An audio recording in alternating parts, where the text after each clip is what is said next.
Magnetic effect of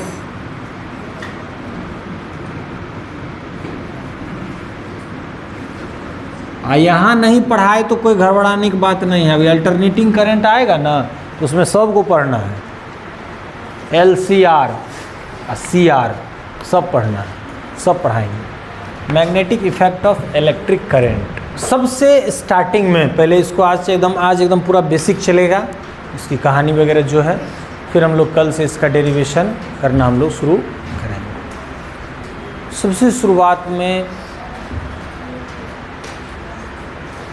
magnetism का electricity के साथ कोई रिलेशन नहीं था। मैग्नेटिज्म इंडिविजुअल अपना अलग चैप्टर था और इलेक्ट्रिसिटी अपना अलग था, यानी मैग्नेट और इलेक्ट्रिक करंट के बीच का कोई रिलेशन का एस्टेब्लिश नहीं हो पाया था। सबसे पहले साइंटिस्ट और स्टेड ने अपने एक्सपेरिमेंट के द्वारा पूरी दुनिया को इस बात को कंफर्म कराया, पूरी दुनिया को इस बात को समझाया कि magnetism and electricity both are related to each other. यानी इलेक्ट्रिक करंट भी मैग्नेट के जैसा मैग्नेटिक फील्ड जनरेट करता है और मैग्नेट के भी कुछ वर्क करके हम लोग इलेक्ट्रिक सिटी को जनरेट कर सकते हैं। तो अभी आपका क्या है, magnetic effect of electric current, यानी इलेक्ट्रिक करंट किसी भी कंडक्टर वायर से तो उस करंट फ्लो के कारण मैग्नेटिक इफेक्ट होते हैं। अभी तो ये चैप्टर है। इसके बाद वाले चैप्टर में है कि भैया जब इलेक्ट्रिक करंट से मैग्नेटिक फील्ड को जनरेट कर सकते हैं तो क्यों नहीं मैग्नेटिक फील्ड से हम लोग इलेक्ट्रिक करंट पे जा सकते हैं। तो अभी जो हम लोगों का यूनिट स्टार्ट हुआ है, टोटल इसमें 5 चैप्टर है।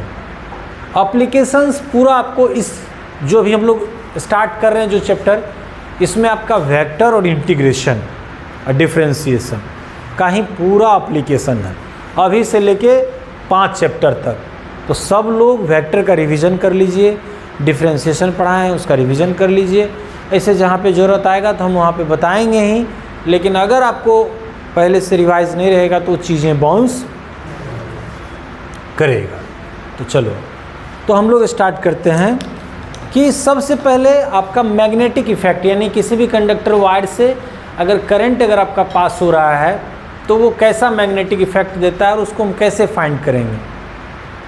तो इसके संबंधित सबसे पहले मैंने बताया आपको कि साइंटिस्ट और स्टेड ने अपने एक्सपेरिमेंट के द्वारा उन्होंने इस बात को कंफर्म किया, इस बात को उन्होंने बताया कि जब किसी कंडक्टर वायर से इलेक्ट्रिक करंट पास होते हैं तो कंडक्टर वायर के सराउंडिंग में मैग्नेटिक फील्ड जनरेट होते हैं। और उसको उन्होंने मैग्नेटिक नीडल उस कंडक्टर वायर के पास जब उन्होंने ले गया तो उन्होंने पाया कि जब सर्किट ओपन हमारा था, यानी there is no current passes through the conductor wire, then the deflection in magnetic needle is nil, यानी there is no any deflection in the magnetic needle.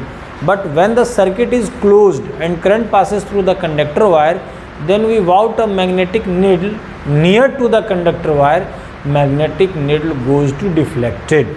Magnetic needle goes to deflected. As we know that कि magnetic field, magnetic needle तभी deflect करेगा जब वहाँ पे कोई ना कोई magnetic field आपका होगा तभी, क्योंकि जब सर्किट जब ओपन था तो कोई डिफ्लेक्शन नहीं हो रहा है, सर्किट ऑन कर रहे हैं तो डिफ्लेक्शन हो रहा है।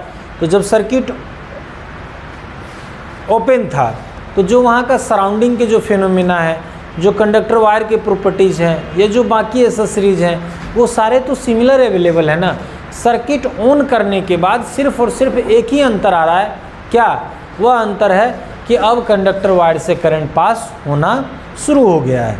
तो ये जो मैग्नेटिक नीडल में जो डिफ्लेक्शन हो रहा है, हम कह सकते हैं कि कन्फर्मली ये कंडक्टर वायर में करंट पास होने के कारण ही हो रहा है। समझ में आया? तो चलो, और स्टेड का एक्सपेरिमेंट क्या था इसको ज़रा हम लोग समझते हैं।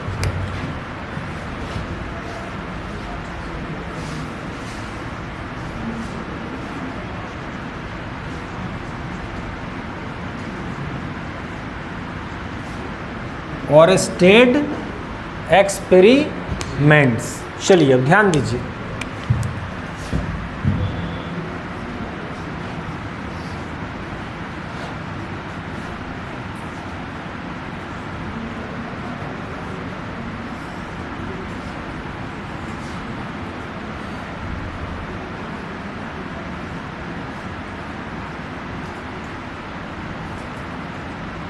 एक मान लीजिए कंडक्टर वायर हम लोग लिए ए बी, जिसमें आपका करंट, सुन रहे हो ना, आपका ए से बी की ओर फ्लो कर रहा है।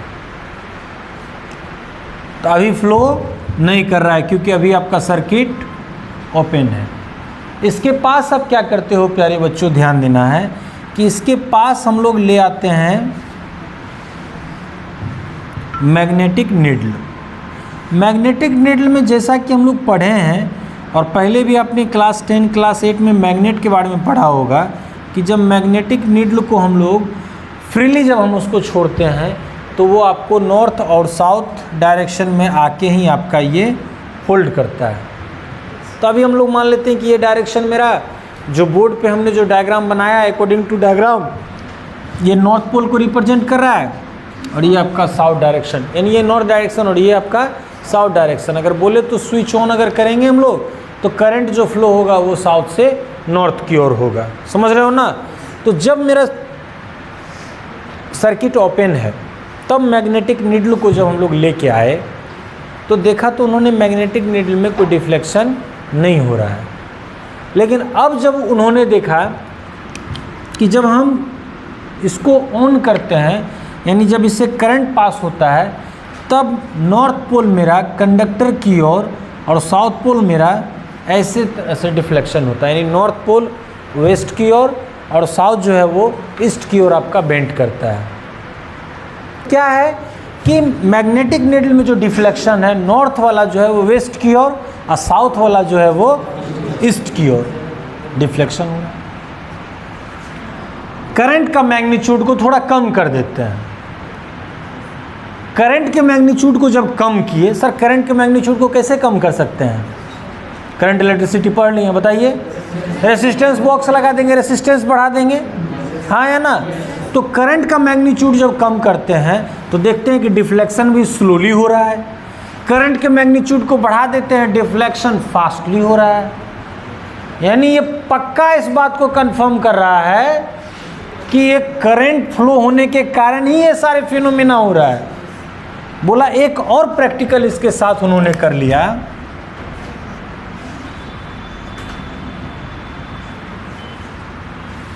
अब की बार उन्होंने सेल के टर्मिनल को ही उन्होंने बदल दिया।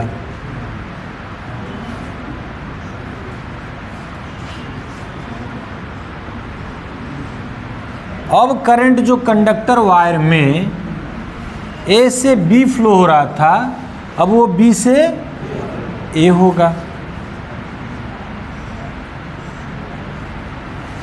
अब इधर नॉर्थ है, इधर साउथ है। अब देखा कि हमने बैटरी को ही चेंज कर दिया, यानी जहाँ आपका पॉजिटिव टर्मिनल उस साइड आप नेगेटिव टर्मिनल, और जिस साइड आपका नेगेटिव टर्मिनल उस साइड पॉजिटिव टर्मिनल। और अब जब इससे स्विच को ऑन किया गया, जब स्विच ऑफ था, जब सर्किट ओपन था, तो यहाँ पे आपका मैग्नेटिक नीडल में कोई डिफ्लेक्शन, सुन रहे हो, कोई डिफ्लेक्शन नहीं। लेकिन जब मान लीजिए कि हम लोग स्विच को ऑन किए तो आपका करंट जो है वो बी टू ए पास हो रहा है और अब आपका इसमें डिफ्लेक्शन हो रहा है। अब नॉर्थ ईस्ट की ओर जा रहा है और साउथ वेस्ट की ओर जा रहा है। डायरेक्शन ऑफ करंट को जब चेंज किए तो मैग्नेटिक नीडल में डिफ्लेक्शन का जो डायरेक्शन है वो भी बदल गया और strength of current passes through the conductor wire को हम लोग इंक्रीज और डिक्रीज किए।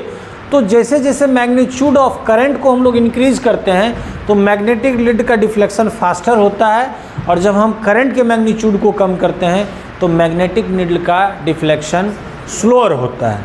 यानी ये इस बात को कंफर्म 100% कंफर्म कर रहा है कि current passes through the conductor wire produce magnetic field surrounding the conductor wire. यानी किसी कंडक्टर वायर से करंट अगर आपका मान लीजिए पास हो रहा है तो उसके सराउंडिंग में मैग्नेटिक फील्ड जनरेट हो रहे हैं, तभी तो मैग्नेटिक नीडल में डिफ्लेक्शन हो रहा है ना। अगर इसी मैग्नेटिक नीडल को उठा के यहाँ रखते हैं, यहाँ रखते हैं, यहाँ रखते हैं, यहाँ रखते हैं, तुम्हारे घर पे भेज देते हैं, अपने घर पे ले आते हैं, देखते हैं कोई डिफ्लेक्शन नहीं है, वो हमेशा नॉर्थ और साउथ में आके रुका होता है। लेकिन जब भी हम लोग का कंडक्टर वायर से करंट आपका फ्लो करना शुरू होता है, हम इसके जगह पे सर्किट के पास भी मैग्नेटिक नीडल को रखते हैं, सुन रहे हो ना, सर्किट के पास भी मैग्नेटिक नीडल को रखते हैं, तब भी देखते हैं कि हमारा सर्किट ओपन है, तब भी कोई डिफ्लेक्शन नहीं हो रहा है। सर्किट के क्लोज होने के बाद, करंट के फ्लो होने के बाद ही हमारा डिफ्लेक्शन होता है। इट मीन्स कि current passes through the conductor wire या due to the current flowing through the conductor wire, magnetic field is generated surrounding the conductor wire. That's why any magnetic needle bound to near the conductor wire goes to deflected. अब इस deflection का rule क्या है, इसके बारे में amperes का swimming rule आया। अब देखो, और स्टेट तो अपना बता दिए ना, और स्टेट बोले कि देखो भैया आपका मैग्नेटिक फील्ड और आपका इलेक्ट्रिसिटी ये दोनों में रिलेशन है, यानी किसी कंडक्टर वायर से आपका करंट पास हो रहा है तो आपका मैग्नेटिक फील्ड जनरेट हो रहा है। अब उस मैग्नेटिक फील्ड का डायरेक्शन क्या होगा, ये सारे अरेंज्ड में हम लोग को पढ़ना है। अब है कि ये डिफ्लेक्शन कैसा हो रहा है। हम देख रहे हैं कि जब एक बार ए से बी करंट पास हो रहा है तो नॉर्थ वाला जो आपका एंड है वो वेस्ट की ओर, और जब आपका नॉर्थ से साउथ, मतलब जब आपका बी से ए आ रहा है तो आपका साउथ जो है ईस्ट की ओर और नॉर्थ जो है आपका वेस्ट की ओर हो रहा है, सॉरी नॉर्थ ईस्ट की ओर और साउथ आपका वेस्ट की ओर हो रहा है। तो एम्पियर्स स्विमिंग रूल से आप मैग्नेटिक नीडल में जो डिफ्लेक्शन हो रहा है उस डिफ्लेक्शन के डायरेक्शन को आप समझ सकते हैं। एम्पियर्स स्विमिंग रूल,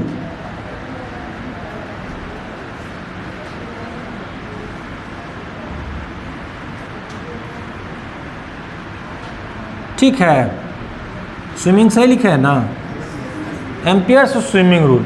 उन्होंने रूल दिया लेके snow rule, SNOW, snow rule. तू भी सो जाओ, जग के क्या मिलेगा, पढ़ के क्या मिलेगा, हाँ? जब मेरे क्लास में तुम लोग को मेरे क्लास में नींद आ रहा है तो बाकी में क्या होता है, और हम फ्रस्ट्रेट होते हैं कि यार इतना बढ़िया टॉपिक पढ़ा रहे हैं, अभी तो डेरिवेशनों ने, अभी तो खाली फोटो हम ही ड्रॉ कर रहे हैं, तुमको खाली सुनना है, AC भी चल रहा है, गर्मी भी नहीं लग रहा है, हैं? तब तो लोग सो रहा है।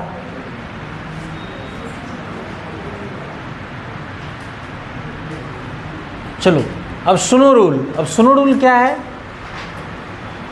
Ampere snow rule. आप एक बात, स्विमिंग कौन कौन लोग इसमें जानते हो, स्विमिंग किनको किनको आता है? तुम लोग स्विमिंग किसी को नहीं आता है? थोड़ा सा पानी में मेढक वाला तैरना आता है खूब अच्छे से, खूब अच्छे से। अच्छा चलो, तुमको भी आता है। एक चीज़ बताओ कि जिसमें हम लोग हैंड को ऐसे करते हैं आगे, तो उसमें पक्का फेस अपना इधर होता है ना, और जिसमें ऐसे करते हैं आगे तो फेस इस साइड, यानी जिधर आपका हैंड है, जैसे मान लीजिए अगर मैं राइट हैंड को अगर आगे करूँगा तो फेस जो मेरा है, वो जो हेड है वो राइट हैंड, मतलब जिधर आपका ये इस डायरेक्शन में रहता है ना, तो अगर लेट दैट, अगर इसको हम लोग नॉर्थ मान लें, सुन रहे हो रे, अगर इसको नॉर्थ मान लें और मैं अपने राइट हैंड को नॉर्थ की ओर बढ़ाऊँगा तो मेरा फेस किधर होगा, वेस्ट की ओर। और जब हम अपने लेफ्ट हैंड को मान लीजिए बढ़ाएंगे आपको तो ईस्ट की ओर होगा। समझ गए? एम्पियर्स स्विमिंग रूल आपका इसी कंसेप्ट पे है। बोला कि अगर आप जिस तरह से तैरते हो, तो अगर मान लो कि आपका तैरना यानी वाटर का जो करंट, मतलब तैरते जो आप हो, तो अगर मान लीजिए कि आप इस डायरेक्शन में, यानी अगर आपका राइट हैंड नॉर्थ को रिप्रेजेंट कर रहा है, राइट हैंड नॉर्थ को रिप्रेजेंट, जब आप ऐसे करोगे तो आगे बढ़ोगे ना, आप नॉर्थ की ओर जा रहे हो ना, तो जब राइट हैंड अगर आपका नॉर्थ को रिप्रेजेंट कर रहा है तो आपका फेस जो है वो वेस्ट को रिप्रेजेंट करेगा। तो लेट दैट, अगर एक स्विमिंग करने वाला आदमी के फीट से अगर करंट पास किया, फीट से उसको करंट आ रहा है और उसका राइट हैंड नॉर्थ की ओर है, तो फेस किधर है, वेस्ट की ओर, यानी मैग्नेटिक नीडल में डिफ्लेक्शन वेस्ट की ओर, नॉर्थ पोल का होगा। अब देखो, when a current passes through north to south, south to north, north to south में, इधर अगर आपका साउथ है, इधर नॉर्थ है, कुछ तुम लोग को बोल देंगे हाँ हाँ हाँ। चलो यहाँ ध्यान दो कि जब आपका करंट साउथ से नॉर्थ किसी कंडक्टर वायर में, कंडक्टर वायर को रख दिए और जब मान लीजिए आपका साउथ से नॉर्थ की ओर अगर आपका कंडक्टर वायर में करंट पास हो रहा है तो मैग्नेटिक नीडल का डिफ्लेक्शन वेस्ट में हो रहा है। देखो सुनो रूल, जब करंट साउथ से नॉर्थ पास हो रहा है तो नॉर्थ पोल का जो डिफ्लेक्शन है ना, सुनो रूल कि when the current passes through the conductor wire south to north then the deflection in the magnetic needle will be toward the west. सुन रहे हो? इसी के अपोजिट जब आपका नॉर्थ से साउथ की ओर करंट आपका आ रहा है तो नॉर्थ आपका ईस्ट की ओर और साउथ आपका वेस्ट की ओर। अब ये क्यों हो रहा है थोड़ा और चैप्टर के डेप्थ में जाएंगे तो आपको बताएंगे। ऐसे आप क्लास 10 में मैग्नेट आपका है तो वहाँ पे सर लोग आपको बताए होंगे कि मैग्नेट में लाइक पोल के बीच में, जैसे इलेक्ट्रोस्टैटिक्स में आपको हम पढ़ाए लाइक चार्ज के बीच में रिपल्सिव और अनलाइक चार्ज के बीच में अट्रैक्टिव फोर्स लगता है, इसी तरह से मैग्नेट में भी लाइक पोल के बीच में रिपल्सन और अनलाइक पोल के बीच में अट्रैक्शन मैग्नेटिक फोर्स लगता है। नॉर्थ नॉर्थ के बीच में रिपल्सन, साउथ साउथ के बीच में रिपल्सन और आपका नॉर्थ साउथ के बीच में अट्रैक्शन। तो हो सकता है, सुनो यहाँ पे, हो सकता है अब ये मैग्नेटिक नीडल क्यों डिफ्लेक्शन हुआ, क्योंकि पक्का जब कंडक्टर वायर से करंट पास हुआ होगा तो इसके सराउंडिंग में मैग्नेटिक फील्ड जनरेट हुए होंगे। यहाँ पे भी आपका करंट पास हुए होंगे तो पक्का इसके सराउंडिंग में मैग्नेटिक फील्ड जनरेट हुए होंगे और उस मैग्नेटिक फील्ड के कारण ही मैग्नेटिक नीडल में डिफ्लेक्शन होता है। अब यहाँ पे बात करते हैं कि साउथ पोल इससे दूर जा रहा है, नॉर्थ इसके नज़दीक जा रहा है, यानी पक्का आपका यहाँ पे कुछ ऐसा मैग्नेटिक फील्ड जनरेट हुआ होगा जो नॉर्थ के अपोजिट वाला यानी साउथ पोलरिटी हुआ होगा, इसीलिए नॉर्थ को अट्रैक्ट कर रहा है और साउथ को रेपल कर रहा है। और जब यहाँ पे बात करते हैं तो due to the changing of direction यहाँ पे फिर से मैग्नेटिक फील्ड का ऐसा डायरेक्शन प्रोड्यूस हुआ होगा जो आपको साउथ को अट्रैक्ट कर रहा है और नॉर्थ को रिपल कर रहा है। देन आफ्टर ना नॉर्थ साउथ जो है वो कंडक्टर के टुवर्ड जा रहा है और नॉर्थ जो है आपका कंडक्टर से दूर जा रहा है। समझ में आया? कोई दिक्कत, कोई कन्फ्यूजन? तो मैग्नेटिज्म और इलेक्ट्रिसिटी के बीच का जो ब्रिज बनाया, जो दोनों चैप्टर एक दूसरे से रिलेट करता है, इस ब्रिज का देन है साइंटिस्ट और स्टेड के द्वारा। और साइंटिस्ट एम्पियर्स के द्वारा उन्होंने स्विमिंग रूल से इस बात को कंफर्म किया कि when a current passes through the conductor wire from south direction to north direction then the magnetic field which is about near to the conductor wire the north pole of the magnetic needle, north pole of magnetic needle goes to deflected toward the north, toward the west। समझ गए कि जब किसी conductor wire से अगर south से north के direction में करंट फ्लो कर रहा है तब मैग्नेटिक नीडल अगर उसके पास हम ले जाते हैं तो मैग्नेटिक नीडल का नॉर्थ पोल वेस्ट के डायरेक्शन में आपका यानी टुवर्ड द कंडक्टर आपका डिफ्लेक्शन होगा। समझे इसको? कोई दिक्कत? नोट करो, डायग्राम बना लो और ये बात भी लिख लो। पहले और स्टेट एक्सपेरिमेंट लिखो, दोनों डायग्राम बनाओ। और स्टेट एक्सपेरिमेंट आपका ऊपर वाला है और स्टेट ने सिर्फ अपने एक्सपेरिमेंट से इस बात को कंफर्म कर दिए कि कंडक्टर वायर से अगर आपका इलेक्ट्रिक करंट अगर पास होता है तो कंडक्टर वायर के सराउंडिंग में मैग्नेटिक फील्ड जनरेट होते हैं, that sufficient. But right now कि मैग्नेटिक नीडल का जो डिफ्लेक्शन है इसके डायरेक्शन के बारे में एम्पियर्स ने बताया। तो क्या है कि when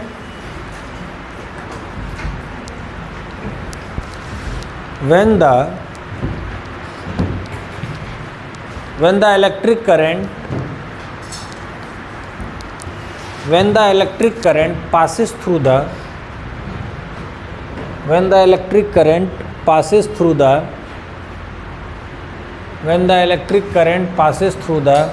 conductor wire, when the electric current passes through the conductor wire from south to north direction, from south to north direction, then the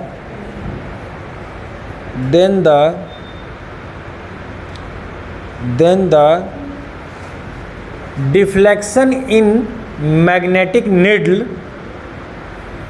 then the deflection in magnetic needle, then the deflection of magnetic needle, comma, north pole of the magnetic needle, north pole of the magnetic needle, north pole of the magnetic needle, north pole of the magnetic needle toward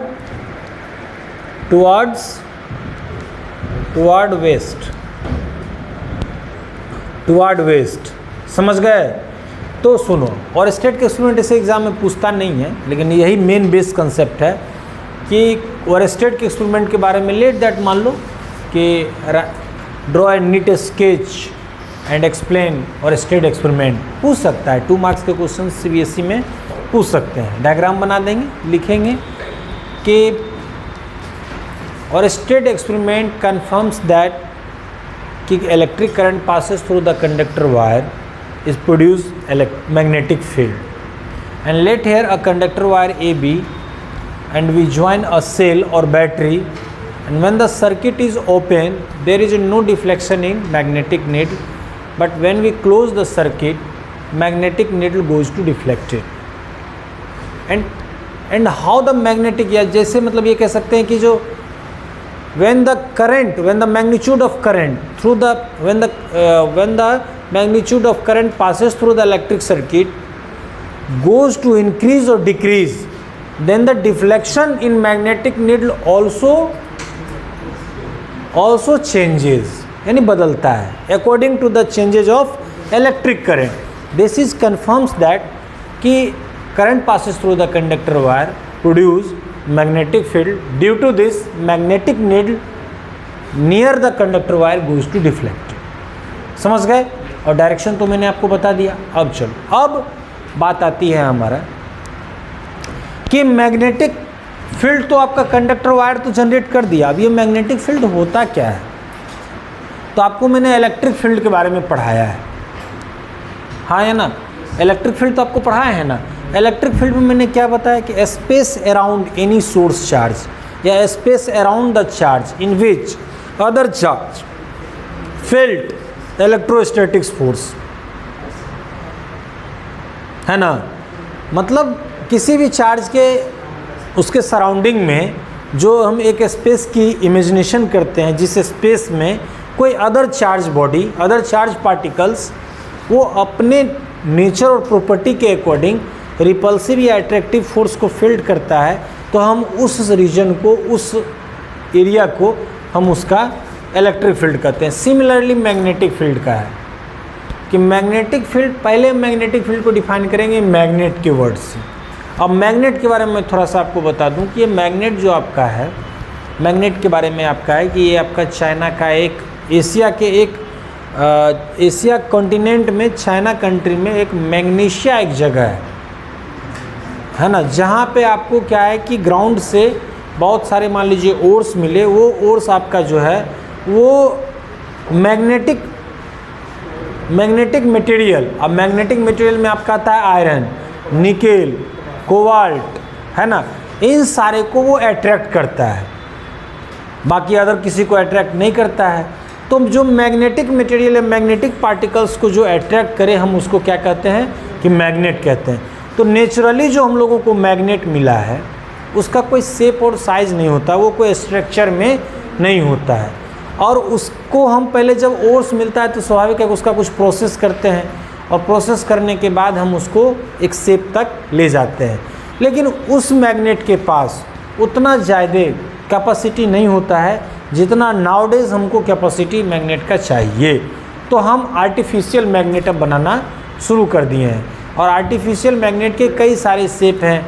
जो magnetic needle है ये भी आपका क्या है, artificial है। Bar magnet ये भी आपका आर्टिफिशियल है। हॉर्स शू मैग्नेट आपका आर्टिफिशियल है। घर में जो मान लीजिए आपका अलार्म वगैरह जो लगाते हैं उसमें जो मैग्नेट यूज़ किए जाते हैं। अब हर जगह, अब तो समझिए मेट्रो में जो आप जाओगे, अब तो पटना मेट्रो भी शुरू होने वाला है, लेकिन दिल्ली मेट्रो, लखनऊ मेट्रो, बेंगलोर, चेन्नई, हर जगह मान लीजिए मेट्रो अपने इंडिया में रन कर रहा है। छोटे छोटे शहर, मतलब छोटे छोटे डिस्टेंस के लिए बड़े बड़े शहरों में, छोटे छोटे शहर कह रहे थे हम, छोटे छोटे डिस्टेंस के लिए बड़े बड़े शहरों में तो आप देखेंगे कि जब मान लीजिए आपका मेट्रो जब स्टेशन पे एंट्री लेता है तो उसकी स्पीड बहुत ज़्यादा होती है, लेकिन वो अचानक देखेंगे कि वो रेस्ट में आ जाता है। जबकि आप फील कीजिए कि अगर आप ट्रेन में रहें और ट्रेन अचानक अगर इतना अचानक रेस्ट में आएगा तो हम लोग एक दूसरे से सामने वाले सीट वाले से गला मिल लेंगे, टकरा जाएंगे, ठीक है। लेकिन वहाँ पे ऐसा कुछ नहीं है, हल्का जर्क देता है लेकिन लोग बैलेंस कर लेते हैं। वहाँ पे पूरे मैग्नेटिक ब्रेक लगाए गए हैं, वो इंस्टेंटली आपको कहीं पे भी रोक देगा। आगे पढ़ाएंगे ईडी करंट, यानी जिस डायरेक्शन में करंट आपका फ्लो कर रहा है उसके अपोजिट डायरेक्शन में भी आप एक करंट को फ्लो करके इस करंट को जीरो कर सकते हैं, जिसका नाम है ईडी करंट। अब ड्यू टू तो मान लीजिए मैग्नेटिक बहुत सारा चीज़ हुई, सब ये जो चैप्टर्स है ये आपके डेली लाइफ में practical, current, electricity, magnetism, alternate current और इलेक्ट्रोमैग्नेटिक इंडक्शन अच्छा से अगर आप पढ़ लिए तो बाद में अगर आप इलेक्ट्रिकल ब्रांच से पॉलिटेक्निक भी अगर आप कर लीजिएगा तो आपको दिक्कत नहीं होगा। अभी बहुत सारी एसी की कंपनी भी आ गई है जिसका एजेंसी आप टेक्नीशियन के रूप में साल 2 साल का वर्क एक्सपीरियंस लेके ले सकते हैं। अब समस्तीपुर जैसे शहर में अब हमको लगता है लगभग हर घर में एसी अब लग चुका है। एगो सर्विस करने एसी का आता है तो 400 रुपया लेता है, वो आधा घंटा मैक्सिमम हो गया। एक दिन में कम से कम तो 4 से 5 गो सर्विस तो कर ही देता है, 2000 रुपया सब मेन पावर को रखे हुए है। ऐसा ही गांव से उठा लिया लड़का को 6000-7000 रुपया महीना पे उसको ट्रेनिंग देता है, कंपनी को शो करता है कि हम खुद जाके कर रहे हैं, बाकी लड़का को भेज के अपना करवाता है, बढ़िया पैसा सब अर्न कर रहा है। तो ये सब कोर्स जो है जिसमें आपको डिपेंड नहीं होना पड़ेगा, लेकिन चीज़ें मालूम रहेगा तब ना। अब मालूम है करना है एसी का सर्विस तो उसके मान लीजिए कूलिंग एरिया को करना है, मालूम चला पाइपे फाड़ दिए है ना, पाइपे डैमेज कर दिए तो उल्टा मान लीजिए जुर्माना भी लग सकता है ना। तो इसीलिए चलो अब आओ टॉपिक पे आते हैं। तो आर्टिफिशियल मैग्नेट हम लोग तो वो सारे ईडी करेंटर के बारे में आगे चल के पढ़ाना है। तो आर्टिफिशियल मैग्नेट का हम लोग अलग अलग शेप देते हैं। अब हम मैग्नेटिक फील्ड तो स्पेस अराउंड, अब पहले सबसे पहले मैग्नेटिक फील्ड का डिफिनीशन क्या देंगे कि space around any magnet in which other magnetic material field magnetic force is known by magnetic field. हाँ या ना, कि मान लीजिए किसी भी मैग्नेट के चारों ओर का वह क्षेत्र, वह स्पेस जिसमें कोई other magnetic material, other magnetic material आपका जो मान लीजिए है मैग्नेटिक मटेरियल फिकू निकू जंगा, ये जो आपका जाएगा उस स्पेस में। हाँ तुम लोग को नहीं पीरियोडिक टेबल याद है, छोड़ो ना, हम जो बोल दिए अब उसको वीडियो में बैक करके देखना उसका क्या मतलब है। FeCO NiZn तब पढ़ते हो, नहीं खाली क्लास में AP सर्किट पढ़ोगे फिजिक्स। हाँ चलो, तुम लोगों को पूरे पीरियोडिक टेबल याद नहीं होगा, याद है पूरा तो हो गया। उसमें कौन से मैग्नेटिक मटेरियल हैं, कौन से मेटल हैं, कौन से नॉन मेटल हैं, कौन से गैस हैं, कौन लिक्विड फॉर्म में है, कौन सॉलिड फॉर्म में है, किसका क्या प्रॉपर्टी है, सूंघने में कैसा है, महकने में कैसा है, खाने में कैसा है, देखने में कैसा है, रंग कैसा है, कहाँ पे मिलता है, इंडिया में कहाँ सोर्स है, ये सब तुम लोग को मालूम नहीं है। तो ध्यान देना है कि the space around any magnet in which other magnetic material field magnetic force, the space is known by magnetic field. ये तो आपका मैग्नेट से रिलेटेड हो गया। अब राइट नाउ, अब तो यहाँ पे आपका क्या, ये आपका और स्टेट, ये एम्पियर्स, ये तो मैग्नेट लाइन नहीं, ये तो करें कि भैया कंडक्टर वायर से आपका करंट पास होगा तो वो मैग्नेटिक फील्ड जनरेट होगा। अब वो मैग्नेटिक फील्ड कैसे जनरेट होगा, तो क्या करो कि तार तो छूने से करंट लगेगा, लेकिन रिस्क लो, जिस डायरेक्शन में करंट फ्लो कर रहा है उधर अंगूठा रखो, ऐसे पकड़ लो उसको, ठीक है। तब मान लो इस डायरेक्शन में करंट जा रहा है तो मेरा थंब इस डायरेक्शन में रहना चाहिए, और इसको ऐसे पकड़ ली। तो देखो ये जो 4 फिंगर का, सुनिए ध्यान देना यहाँ पे, 4 फिंगर का जो डायरेक्शन है ये मैग्नेटिक फील्ड के डायरेक्शन को रिप्रेजेंट कर रहा है, और ये मैग्नेटिक फील्ड आपका ये होगा। तो देखो तो यहाँ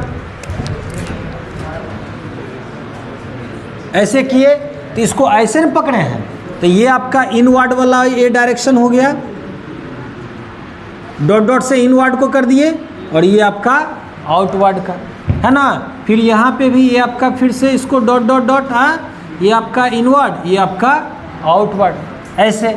इसका देखो आपको ऐसे पकड़ोगे क्योंकि इस डायरेक्शन में है, इसको ऐसे पकड़ेंगे, इसको ऐसे पकड़ेंगे तो आपका ये हो जाएगा अब क्या, इनवर्ड, ये आपका हो जाएगा आउटवर्ड। तो देखो ये तुम्हारा क्या, एंटी क्लॉकवाइज और ये तुम्हारा क्लॉकवाइज। सुन रहे हो, कोई दिक्कत रे? ये क्लॉकवाइज, इसको ऐसे ड्रॉ करो ना, ऐसे।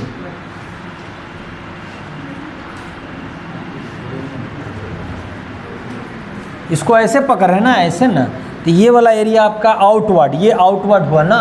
तो आउटवर्ड वाला अगर तुम इसको रिप्रेजेंट कर रहे हो तो सॉरी आउटवर्ड में तो ये ना, और ये तुम्हारा इनवर्ड, उल्टा कर दिए। ये एंटी क्लॉकवाइज है और ये तुम्हारा क्लॉकवाइज है, ये क्लॉकवाइज, तो सॉरी ये वाला, हाँ ठीक है,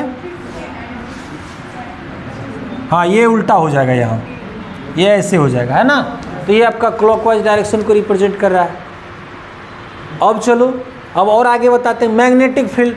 कोई मान लो स्ट्रेट कंडक्टर वायर है सर, ये भी तो स्ट्रेट कंडक्टर वायर है ना, ये मान लो करंट भी इसमें ऐसे पास हो रहा है। अभी यहाँ पे भी बता देंगे कैसे निकालो। ऐसे हाथ करो, ऐसे रहेगा, थंब सीधा रखना, ऐसे नहीं, ऐसे, ठीक है, ऐसे है ना। अब चलो यहाँ पे ले गए, ऐसे रख दिए, तो मेरा थंब क्या है, डायरेक्शन बता रहा है इलेक्ट्रिक करंट का। अब ये देखो तलत थी, यहाँ पे इनवर्ड ना है, तो यहाँ पे मैग्नेटिक फील्ड इनवर्ड। अब देखो इस साइड सर, तो ये आपका देखो पाम क्या है, आउटवर्ड है ना, तो यहाँ पे आपका आउटवर्ड, ये आउटवर्ड का सिंबल, ये इनवर्ड। अब इसको ऐसे मिला दो, इधर से इधर, समझ गए। अब यहाँ पे भी देखा, यहाँ पे भी करते हैं, ये हो गया। तो यहाँ पे आपका इधर क्या, ये ऐसे ना रहे, ऐसे ना, तो यहाँ पे आपका ये इनवर्ड और यहाँ पे आपका आउटवर्ड। सुन रहे हो ना। अब क्या करोगे इसको, इनवर्ड से आउटवर्ड ना, तो ये ऐसे और फिर यहाँ से ऐसे, तो ये इसका डायरेक्शन ये होगा और इसका डायरेक्शन आपका ये हो जाएगा। समझे? कोई दिक्कत? अभी और पढ़ाएंगे। अभी तो स्विमिंग रूल पहले तैरना सिखाए, फिर अभी करंट तार को पकड़ लेना है ना। अब ये थप्पड़ लो, ठीक है। और अब आगे पढ़ाएंगे फ्लेमिंग का लेफ्ट हैंड रूल, जो कि आप क्लास 10th में पढ़ के भी आए हो। अब चलो आगे आओ कंसेप्ट में कि मैग्नेटिक फील्ड, तो कंडक्टर वायर से भी तो मेरा कंडक्टर वायर से जब करंट आपका फ्लो हो रहा है, तो यहाँ पे भी मान लीजिए आपका मैग्नेटिक फील्ड जनरेट हुआ, और मैग्नेटिक फील्ड आपका जो जनरेट हुआ तो उसी के कारण मैग्नेटिक नेट डिफ्लेक्शन हुआ। अब चलो इलेक्ट्रिक फील्ड सेम आपका मैग्नेटिक फील्ड, इलेक्ट्रिक फील्ड भी आपका वेक्टर क्वांटिटी, मैग्नेटिक फील्ड भी वेक्टर क्वांटिटी। अब सुनो, अब यहाँ पे मान लो कोई कंडक्टर वायर से करंट पास हो रहा है, तो यहाँ मान लीजिए मैग्नेटिक फील्ड आपका जनरेट है। एक और मान लीजिए कंडक्टर वायर है, यहाँ पे हम ले लेंगे, इसके कारण यहाँ पे मैग्नेटिक फील्ड जनरेट होगा। या मान लीजिए टू और मोर देन टू मैग्नेट ही हम लोग ले आते हैं किसी रीजन में, तो उस रीजन में तो हर मैग्नेट के कारण मैग्नेटिक फील्ड जनरेट होंगे।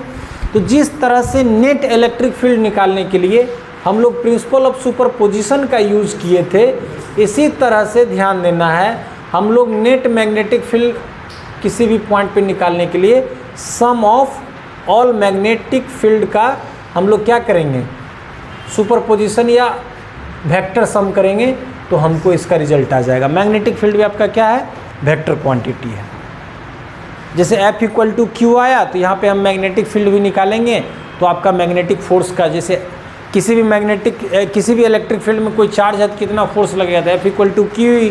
तो मैग्नेटिक फील्ड में कोई मैग्नेटिक मटेरियल है तो कितना मैग्नेटिक फोर्स लगेगा, वो अभी हम आपको आगे डिस्कशन करते हैं, आगे हम आपको बताते हैं। लेकिन किसी भी रीजन में किसी भी पॉइंट पे 2 और मोर देन 2, अब इसको मैग्नेटिक फील्ड इंडक्शन भी कह सकते हो, मैग्नेटिक फ्लक्स डेंसिटी भी कह सकते हो, मैग्नेटिक फील्ड तो कह ही रहे हो। तो किसी भी रीजन में 2 और मोर देन 2 अगर मैग्नेटिक फील्ड इंडक्शन का वैल्यू लग रहा है, तो वहाँ पे नेट मैग्नेटिक फील्ड इंडक्शन का value vector sum of all individual magnetic induction, यानी सारे का आपका वेक्टर सम आप निकालोगे और जो फाइनल वैल्यू होगा वो वहाँ पे आपका नेट वैल्यू आएगा। अब चलो, अब आते हैं कि अब आपका कोई भी मान लीजिए कि जो मैग्नेटिक, ध्यान से सुनना है कि किसी भी आपका मैग्नेटिक फोर्स का वैल्यू क्या होगा। तो मैग्नेटिक फोर्स का वैल्यू, तो अब हम लोग फिर से आते हैं करंट के कारण। किसके कारण आते हैं? करंट के कारण। अब इसका डिस्कशन शुरू करते हैं। देखो अगर मान लो हम इस एक्सिस को, इस एक्स एक्सिस को ध्यान दे रहे हो ना, एक्स एक्सिस को हम लोग मान लेते हैं मैग्नेटिक फील्ड। मैग्नेटिक फील्ड को बी वेक्टर से डिनोट करते हैं, जैसे इलेक्ट्रिक फील्ड को ई वेक्टर से, तो मैग्नेटिक फील्ड को बी वेक्टर से। और ध्यान देना है कि यहीं पे अगर बात करते हैं आपका जेड एक्सिस, अगर मान लीजिए आपका चार्ज पार्टिकल का वेलोसिटी को रिप्रेजेंट कर रहा है, तो वाई एक्सिस जो है आपका, ध्यान से सुनना है कि वाई एक्सिस जो है वो इस चार्ज पार्टिकल पे लगने वाले फोर्स के डायरेक्शन को रिप्रेजेंट करेगा। सुन रहे हो बातों को? अगर एक्स एक्सिस में मैग्नेटिक फील्ड, जेड एक्सिस में कोई चार्ज पार्टिकल मोशन कर रहा है, तो उस पर लगने वाला आपका फोर्स जो है वो आपका क्या, वाई डायरेक्शन में होगा। ऐसे समझो, ये मैग्नेटिक फील्ड है, इसके परपेंडिकुलर डायरेक्शन में कोई चार्ज पार्टिकल मोशन कर रहा है, तो इस चार्ज पार्टिकल पे इस मैग्नेटिक फील्ड के कारण, क्योंकि चार्ज पार्टिकल जब तक, अच्छा एक बात और डिस्कशन के लिए रुक जाओ यहीं, जब हम लोग स्विच ऑफ रखे थे तो क्या मैग्नेटिक फील्ड में, मैग्नेटिक नीडल में कोई डिफ्लेक्शन हुआ था? कोई हुआ था?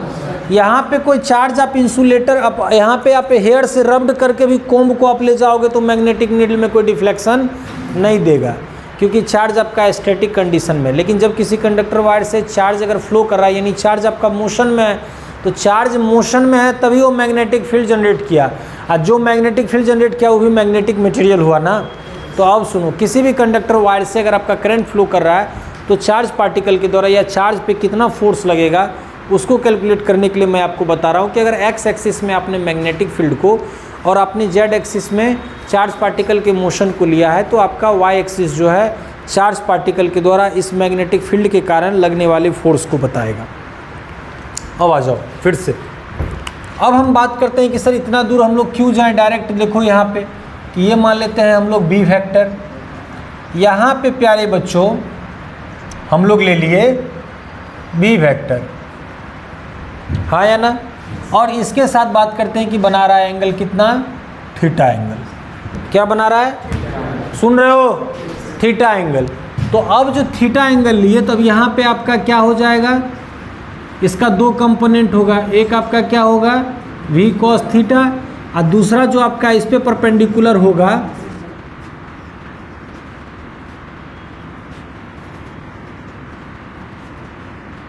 ठीक है, तो ये आपका क्या हो जाएगा v sin थीटा। समझ रहे हो?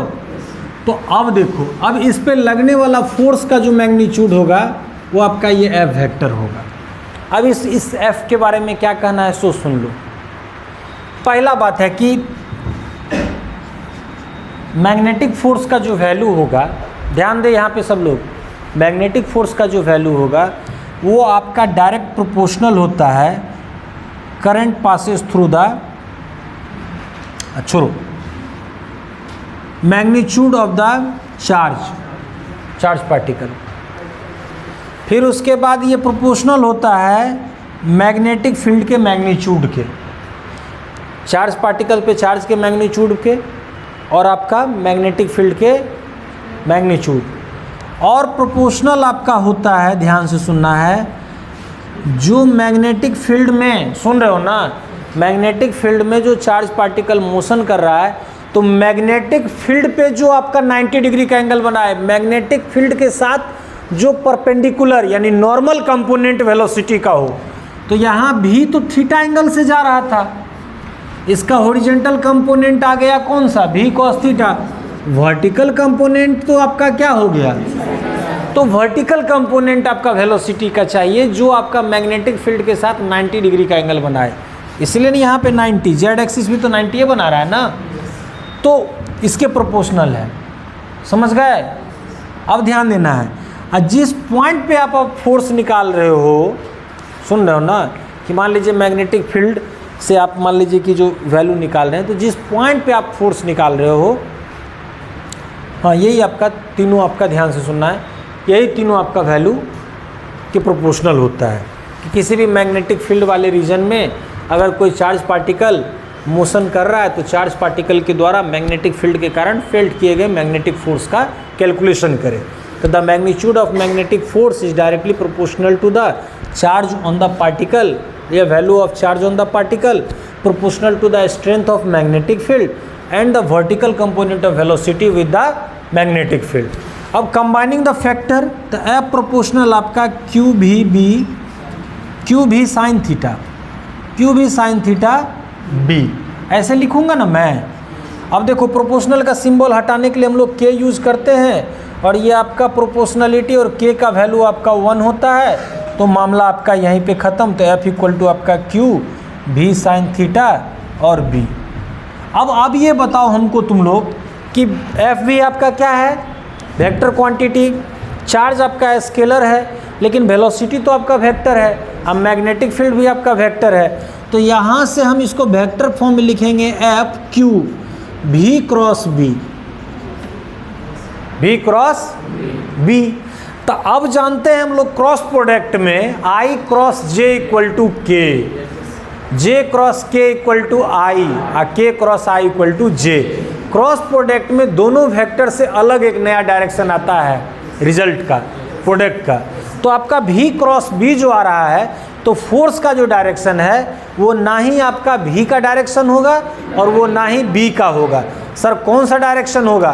तो अब मेरे प्यारे बच्चों यहाँ पे ध्यान देना है कि भी क्रॉस बी है आपका, इसका मतलब बी अगर आपका आई कैप के डायरेक्शन में है और भी आपका मान लीजिए के कैप के डायरेक्शन में है, तो भी क्रॉस बी ना है, तो के क्रॉस आई बराबर, समझ में आया?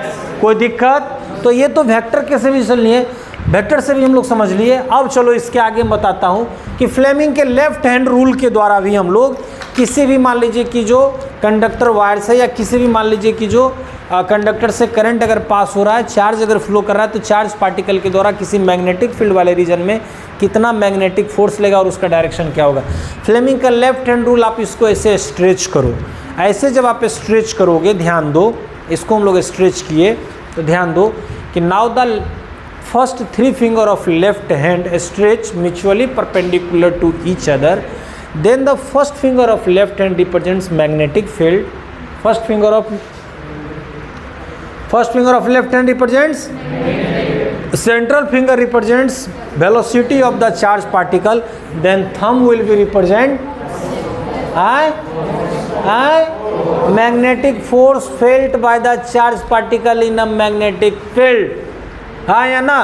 तो आप बताओ तुम, यहाँ पे मैं डायग्राम पे लाता हूँ, क्या आपका ये एक्स एक्सिस को रिप्रेजेंट कर रहा है, ये जेड एक्सिस को रिप्रेजेंट कर रहा है, ये आपका वाई एक्सिस को रिप्रेजेंट कर रहा है, समझ में आया? हाँ या ना? अब चलो एन कैप, हम तो जानते हैं ना रे, A cross B equal to A B sine theta N cap. वो एन कैप क्या?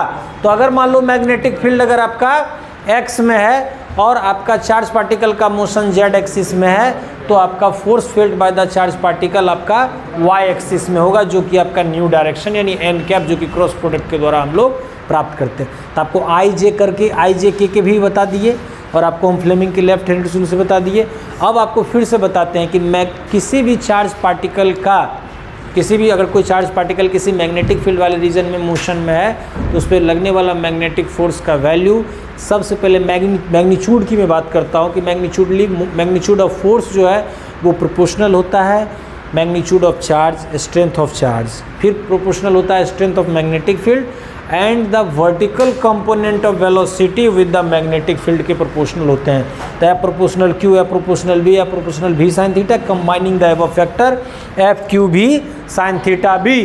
तो क्या करते हैं हम लोग, क्यू भी साइन थीटा, तो इसको हम लोग प्रोपोर्शनलिटी, अब यहाँ वेक्टर फॉर्म में, चूंकि वेक्टर फॉर्म में जब लिखेंगे तो वी क्रॉस बी होगा, तब भी साइन थीटा एन कैप होगा, और वो एन कैप आपका होगा जिस प्लेन में अब जैसे एक्स और जेड एक प्लेन हुआ ना, यहाँ पे देखो ये एक प्लेन हुआ ना, इस पे परपेंडिकुलर हुआ, तो जिस प्लेन में मैग्नेटिक फील्ड और चार्ज पार्टिकल का मोशन होगा उस प्लेन पे आपका वो परपेंडिकुलर होगा।